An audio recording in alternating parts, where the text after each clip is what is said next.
Getting bass to bite requires being at the right place and at the right time, but it won't happen if you're showing them a lure that they're just not interested in. Now, to be sure, most baits, hey, they're gonna have their time in the limelight. There's a time and place where they absolutely shine and work really well, but there's only a handful that consistently produce time and time again. And I'm gonna tell you about 3 of them today, starting with poppers. Poppers, they float on the water. They imitate a dying minnow, right? They look like a dying baitfish on the surface. They sit there and float, and you give them a little pop with your rod, and they jerk, and they twitch, and they act a little erratic, and bass just can't resist them. And what you do is you cast it out there, and it creates a splash. And when it does, all these rings come out, and just let it sit, and let the rings dissipate, and keep going out till they're finally gone. Once they're gone, take your rod, reel up some of that slack, and then give your rod a couple of pops. Just pop, pop, pop, and then let it stop. And guess what? You got some rings again, and let the rings come out, dissipate, then give it another pop, pop, and let it dissipate. Now, it doesn't have to be fast pops. It can be, pop, pop, pop, pop, pop. There's no real cadence per se. There's not like, I can't dictate to you exactly, no, 3 pops. Just like a pop, pop, pop, and let it sit for a long period of time. Now, you can experiment with that. You can make it 2 pops, 4 pops, and then experiment with the duration, how long that pause is. It can be a short pause. It can be a really long pause. Sometimes the bass, they want it one way and one way only. You have to experiment a little bit to figure out what it is they want that day.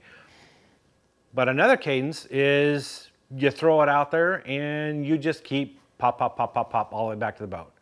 Cast it, let it hit the water immediately, reel up the slack, and just pop, pop, pop, pop, pop, pop, pop as you reel it, and work it all the way back to the boat. It looks like a fleeing baitfish or something that's trying to get away. And the bass lying in wait, they have to react to it instantly. They either have to hit it or let it get away. So typically this elicits a reaction bite, and you can get a lot of bites that way. If they're sometimes if they seem reluctant to bite and the bite may seem slow, you might be able to activate them into biting by using this approach. The other thing to consider is the water itself. Is it flat? Is there a little bit of ripple in the water? Is it a bit windy? Does it have a bit of a chop? Typically speaking, same thing with sunny versus cloudy. The sunnier or clearer the weather is, the flatter the water, the clearer the water, the more subtle of a pop that you want. These baits can just spit out a little bit of water or spit out a bunch. And it depends on the design of the bait as well as how hard you pop it.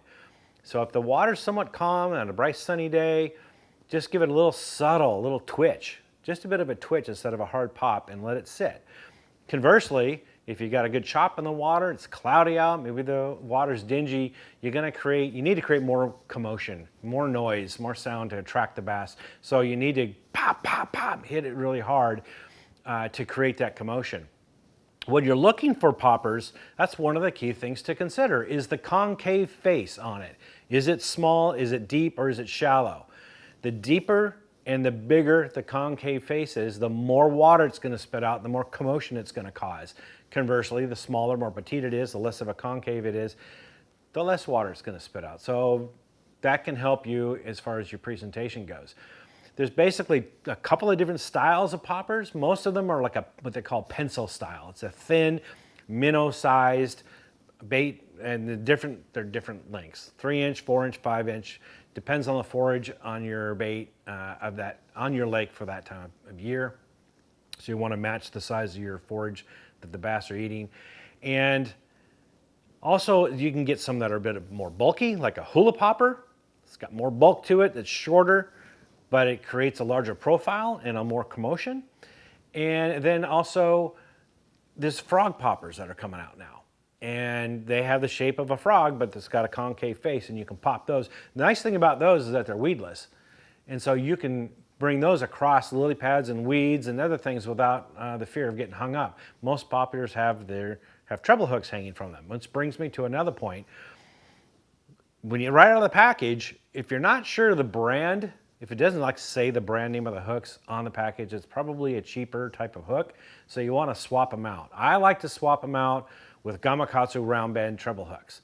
They're just sharp, they're durable, they're tough, and they catch fish. They hold on to them. So I have my confidence baits rigged with those treble hooks.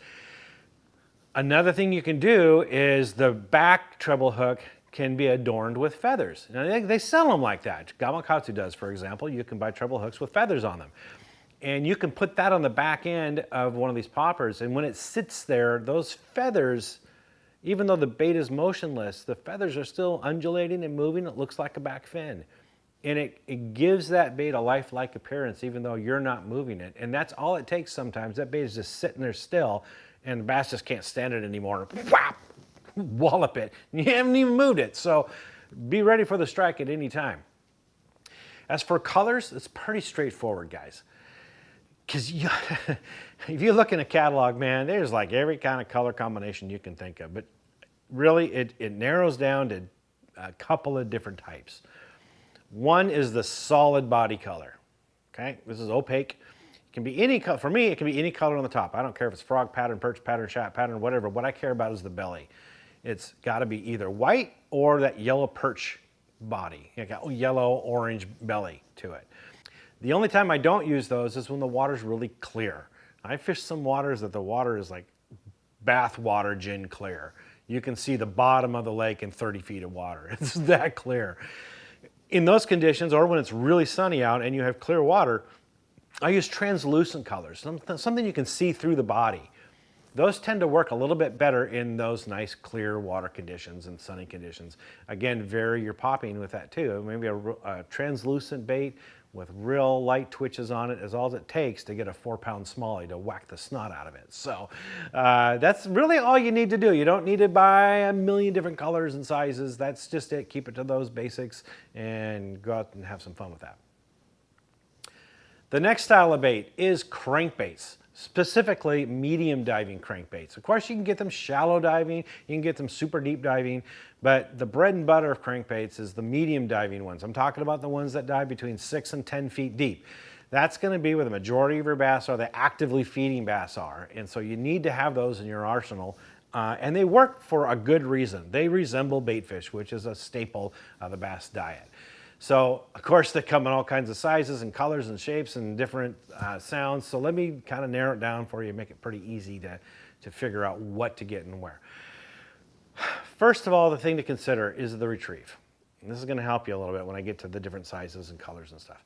The retrieve, for the most part, the thinner the diameter line, the deeper the bait's going to go. So like a 10-pound, 12-pound line, maybe even 8-pound line, it's going to allow that bait to get down to its maximum depth range, which is typically what you want for the most part. So you like outside weed lines, you want to get down to that 6-foot, 8-foot, 10-foot range, outside edges of dock pilings, along tapering points that have scattered boulders or stumps on it. This is the type of thing where you fish these. And you wanted to get it down there close to the bottom, maybe even sometimes hitting the bottom. The opposite of that is if you want to go shallower. You can upsize and go with 20-pound, 25-pound test, and it won't dive as deep. This works great. Say, for example, you've got a crankbait that dives down to 8 feet deep. You've got weeds that top out about 7 foot, maybe 6 foot. And of course you want it to get down there and tick the tops of the weeds every once in a while, but if it's burying down there and you're just ripping out a bunch of weeds, go up in line size. Now it dives shallower and you're not going to have that problem anymore. You know, there's a variety of different reasons why you might want it to dive shallower, but using a thicker diameter line will solve that. For retrieves, well, most of the time a straight retrieve works great. Cast it out, wind it back in, you're going to get bit. They work that well. And you can fish that for the rest of your life and you're going to catch fish. However, there are times when you can elicit more strikes, or sometimes they don't want a steady retrieve, and so what are you going to do? One of the ways to do it is to bounce the lure off of objects. So for example, you're fishing riprap, very popular place to fish crankbaits. Fishing riprap, you've got boulders and chunk rock out there, throw that crankbait out there that'll dive deeper than the depth that you're fishing and let it bounce off those rocks. When it hits, it pauses momentarily and deflects, and that often triggers a bite. Sometimes when it hits and deflects, pause it. Just pause it for a minute. It looks like a stunned baitfish, and then start to reel it again. Sometimes the bass whap it when he paused like that. Other times when you resume your retrieve, bam, they'll hit it there. So don't just bounce it off the rocks. That can work, but if you need to, pause it. See if that works. Other times when it hits, start reeling fast, like speed it up all of a sudden. Now it hits, ricochets off in a different direction, it speeds up. That change in direction will trigger a bite. You can do this off of dock pilings, off of stumps, off of boulder fields, what have you. But if you're not able to bounce it off things, then the old stop and go retrieve works very well. There's a reason why people have been doing this for decades, and that is you reeling it along and then you stop, and sometimes when you do that, bam, you get bit. Or you stop and then you start your retrieve, you get bit. Why does that happen? A lot of times you're retrieving in a straight retrieve, a bass will come up and follow it, and you've attracted his attention, you stop it, suddenly it's in its face and he has to react, and typically that's a bite. It's either that or they're gonna veer off, but a lot of times you end up getting bit. So those are a couple different retrieves, different ways to fish them to improve the amount of bass that you get with these crankbaits. As for what to buy, right? What to look for. A couple of key things. Going back to the hooks. Just like in the poppers, if you don't know what brand of hooks they are, then swap them out. I, again, go with the Gamakatsu round band hooks. As for colors, it's pretty straightforward. There's 3 categories of colors that you want. One is bait fish. It's pretty straightforward. If you're in an area that's got a lot of shad, then you want shad color bait fish. If you're in the north where there's a lot of perch and bluegill, you want perch and bluegill. Actually, bluegill in the south too, so you want bluegill regardless of latitude. But typically in the south, shad, north, perch. And another one is crawdads. There's 3 different shades of crawdads, right? There's green, red, and brown. That's right. You want those 3 types. Red works best in the springtime when the fish are up shallow. But the other colors, they work year-round as well. And then finally, you want chartreuse crankbaits, whether that be a fire tiger pattern or just chartreuse with a black back. These work exceptionally well in the fall when bass are focused on bluegill and perch and other bait fish. That's when I break out the chartreuse crankbaits. That's when I get the most bites out of them at that time of year. They don't work as effectively for me other times of the year, but in the fall, that's all they want. So those 3 colors, that's about all you need. Just get those basics, and I guarantee you're gonna catch fish. The next one to get is the Senko, or Senko style. Let's call it a stick bait. Right? It's a 5-inch piece of plastic that looks like it doesn't do squat. But boy, does it catch fish.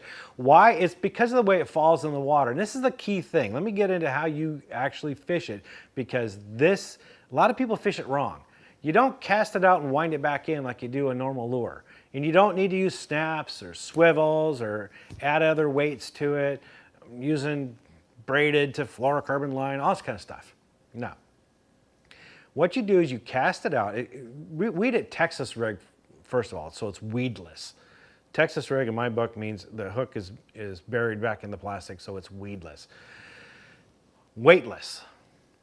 You cast it out, you don't want to wind in the line. You want it's on slack line and let it fall on slack line. What happens is it falls horizontally like this. And when it falls, it kind of, it undulates as it falls. That wiggling action and that slow fall is exactly what triggers the bite. So if you have it on a tight line, it's going to fall like this, and it's going to fall more straight. It won't look as natural. It'll fall at a different rate too. So it has to be on a slack line.